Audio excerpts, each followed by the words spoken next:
Hello everyone! Welcome back again to my channel. So mga kalingap, isang pagpalang araw na muli sa atin lahat. So for today's vlog, pwede na po tayong mag-reaction mga kalingap. Siyempre, na-miss natin ang EDSI kaya eto, larga na tayo, reaction video mga kalingap. So bago natin simulan yan, huwag niyo pong kakalimutan mag-subscribe. Val Santos Matubang, Kalingap Rob, Ate Edna Vlogs at ang inyong lingkod, Gandang Emmy, at syempre supportahan din po natin Kalingap Edo, mga Kalingap.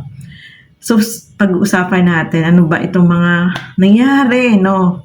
Maraming pangyayari. So tara, panoorin po natin ang video na ito. Hi Tay, ito po, huwag niyo sanang mamasamin na yung pag-aano ko po kay Biancy, pag-aalaga sana po, hindi niyo po sana okay lang po sa inyo yun.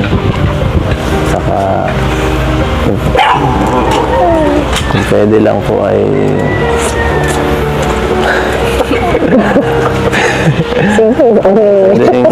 Sabihin mo, huwag kang huwag kang kabahan.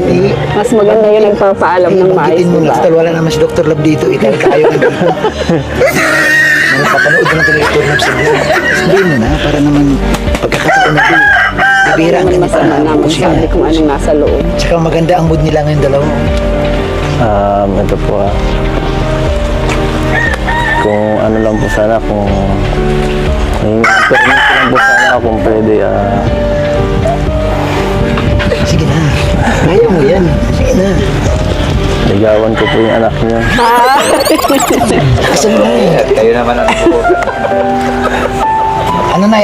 Narinig mo na sabi ni Ace? No? Basta kung anong gusto ni Beyonce naman, kung anong saksiya naman ng hindi naman kami. Kung anong nila, kami support lang kami. Hindi naman kami aliligawan. So, Ed, ano naramdaman mo na? Kanila yan. Ano naramdaman Tsaka mo? Dalawa yan. Tsaka, Medyo na Wala rin. bukas-bukasan. Nawas-basan ka ba?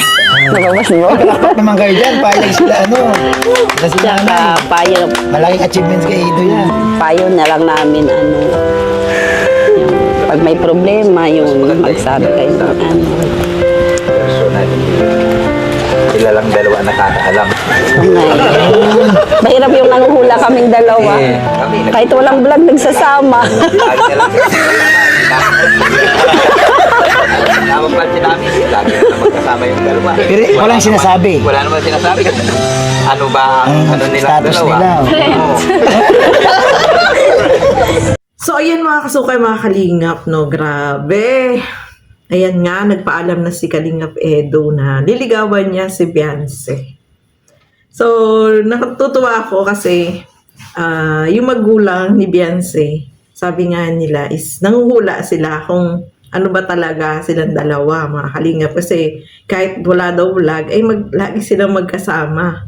So, syempre yung mga magulang ni Beyonce, mas gusto nila na magpapaalam itong si Kalingap Edo. So, ayan na nga, nagpaalam na siya at sa parents ni Beyonce, wala namang problema, no?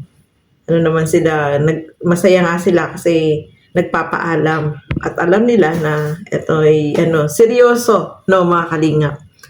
Nakakatuwa, no? Kahit yung mama at papa ni Beyonce ay walang sa kanila, okay lang sa kanila. Payag sila na itong si Beyonce ay ligawan ni Kalingap Edo at saka nakikita naman nila na laging ang magkasama, sinusundo, hinahatid. So yun na yun, no, mga Kalingap. Talagang nag-i-effort itong si Kalingap Edo. At ayan, si Beyonce ay naku, natawa ako sa sagot ni Beyonce kasi wag daw muna. Ibig sabihin, panliligaw is liligawan lang naman, hindi mo naman agad sasagutin, no? Tama yung sinabi ni Kalingap Rob na liligawan lang muna. Hindi naman ibig sabihin nun sasagutin agad. Siyempre, nag-i-effort itong si Kalingap Edo at yun na yung ginagawa niyang panliligaw dito kay Beyonce. At ang masaya tayo, mga Kalingap, kasi yung parents nila ni Beyonce talagang sa kay Kalingap Edo, okay sa kanila, no? Walang problema. Kaya masaya tayong lahat na kaya nagpaalam na si Kalingap Edo na liligawan niya si Beyonce. Kaya grabe, masaya po tayong lahat, mga Kalingap. So si Beyonce, sabi niya, ano yung naramdaman niya dyan? sobrang nakaka-proud daw, no? Kasi syempre sa isang babae, no, yung magpapaalam yung manliligaw mo dito sa parents is masaya, no? Sobrang masaya yun, nakaka-overwhelm kasi nagpapaalam ng maayos yung manliligaw mo, di ba? Ganun naman, no? Sobrang nakakatuwa itong si Kalinga Edo kasi kahit kinakabahan siya, ay nasabi niya kung ano yung gusto niya sabihin, mga kalingap.